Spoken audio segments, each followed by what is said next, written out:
Leanne.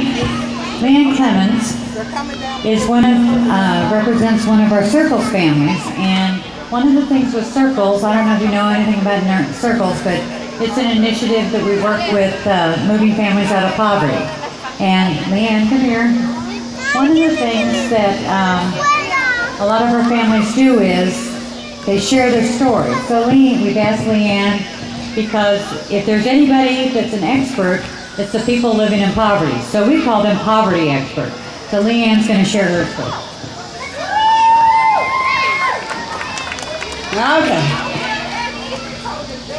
Okay, as Melanie already said, my name is Leanne Clemens. I'm a 42-year-old mother, single, of 3 children. I have CJ's 13, Cassie's just almost 12, and Chelsea's 10. My son's disappeared. We live here in Sedalia, and we live in poverty. Quickly, I'd like to tell you about my life before Circles. I grew up in a upper middle class family, no wants, no needs. There's 2 types of poverty. There's generational poverty, where you're born into a family already in poverty, and then there's my poverty. It's situational poverty.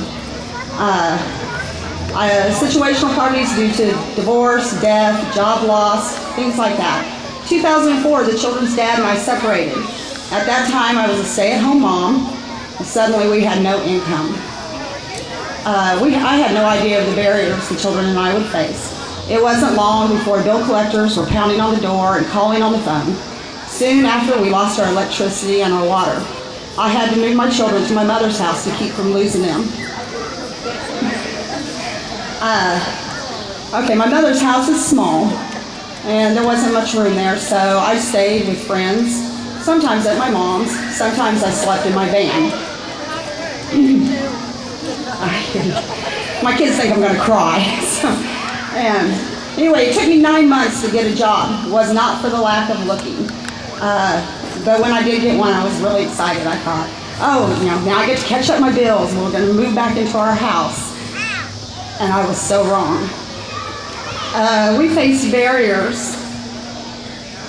Our first thing was like within 2 weeks of getting my job, our food stamp benefit was cut from $400 a month to $100 a month. It's called the cliff effect. If it had been a gradual decrease in food stamps, that would have helped. But all of a sudden, we had to come up with an extra $300 a month to provide for food. We were behind on all the bills, and it was more of a hurt than a help. At the same time, there were a lot of changes in the Medicaid laws. One minute my children would have it, the next minute they wouldn't. It was like a light switch. We never knew when the kids were going to have it. We just had to hope it was when they were sick. All this time, things for me were getting a lot worse.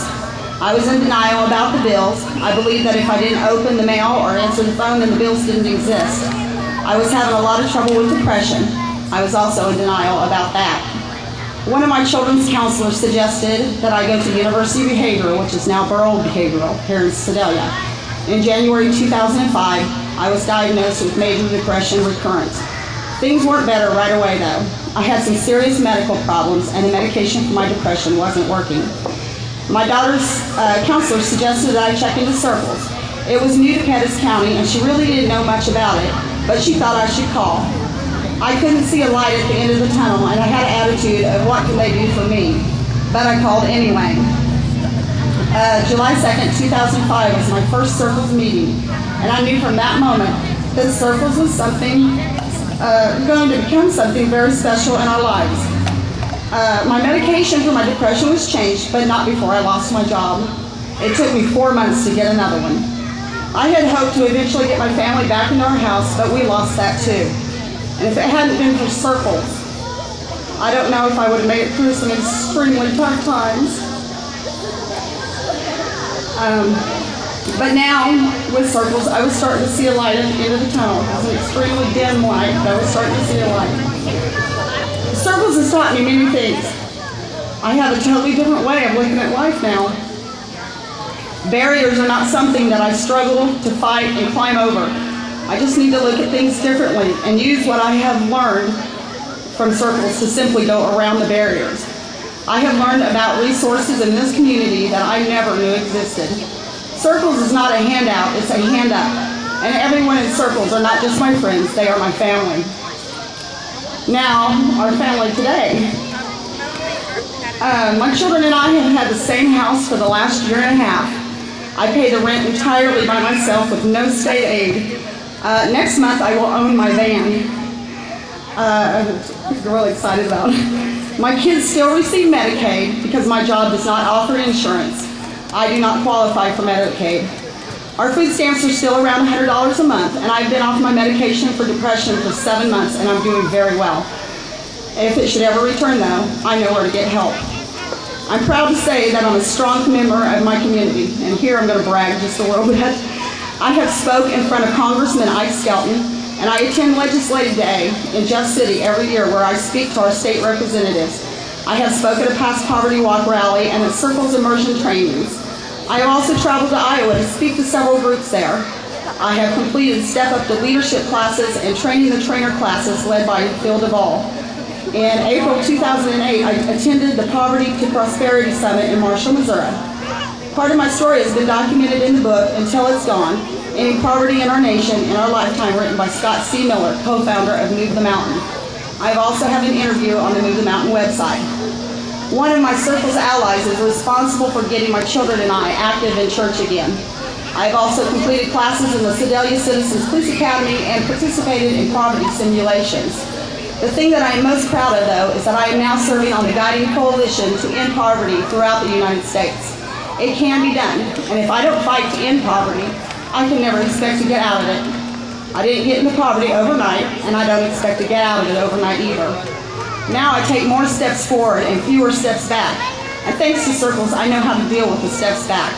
And don't get me wrong, life is not perfect, but it's sure a whole lot better. The light at the end of the tunnel gets brighter every day. I still have a lot to learn though. Even if I had a well-paying job, without the education I have received from Circles, I would not be out of poverty. Ending poverty in our nation benefits everyone, not just those living in it. I have a lot of statistics about poverty that would probably make your head spin. There is a huge misconception about poverty. A lot of society believes that poverty means no one works. Everyone is homeless. There is little, if any, education at all. Everyone wears dirty and torn clothing. But you can look at me. I have nice clothes because I know how to shop at garage sales and off the clearance rack. Yeah. I have nice jewelry, but they were gifts. And I have a cell phone. My cell phone is my only connection to the outside world. Most people that live in poverty live in isolation. This is my connection to my friends, my family, my children, their schools, and my job. I have a job and a home, but I still live in poverty. I am asking everyone to become involved, whether it be as a participant family, an ally, or a community supporter. A very large percentage of middle-class families are living paycheck to paycheck. One medical crisis, one unexpected death, a sudden job loss, divorce. Where will you be and what will you do? I know I didn't grow up in poverty as a child, and my dream was not to grow up and someday live in poverty, but it can happen to anyone. What can you do to stop it? Thank you.